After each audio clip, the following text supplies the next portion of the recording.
Une cinquantaine de soldats ukrainiens auraient déserté dans la Marne alors qu'ils étaient en formation par l'armée française. C'est ce que révèle un journaliste ukrainien relayé par nos confrères de l'Union. Ces brigades, équipées de matériel français très coûteux, sont la cible de critiques à Kiev. Les explications d'Augustin Arnal. Une scène de guerre factice pour se préparer à affronter l'armée russe. Il y a quelques mois dans la Marne, 2300 soldats ukrainiens s'entraînaient ici. La plupart des futurs combattants étaient des civils, formés par l'armée française à la guerre.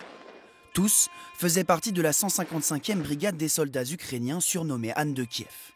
9 semaines plus tard, une fois prêts, ces combattants ont rejoint l'Ukraine début décembre et 1700 d'entre eux auraient déjà déserté, selon un journaliste ukrainien. 50 soldats ont même quitté l'armée dès leur formation en France. Une incompréhension totale pour certains politiques ukrainiens. Qu'est-il arrivé à la 155e? Même le fait que les Français aient tenté de spécialiser la brigade ne l'a pas protégé des décisions militaires stupides de nos généraux qui ont démantelé l'unité. Pour comprendre les raisons de cette désertion, une enquête en Ukraine est en cours. Yuri Boutousov, le journaliste à l'origine de cette information, pointe lui aussi du doigt la responsabilité du commandement une fois la brigade sur le front, ce qui expliquerait cette désertion massive.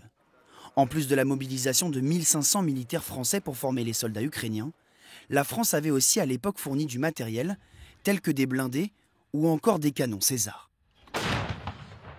Sur le champ de bataille, ils n'ont pas forcément accès à des ateliers tout de suite et ils doivent être capables de réparer leur matériel sur place. Donc c'est ce qu'on s'est attelé à faire pendant 3 semaines, leur donner un niveau de maintenance suffisant pour pouvoir se débrouiller en autonomie. Un modèle de soutien à l'Ukraine que seule la France avait alors mis en place.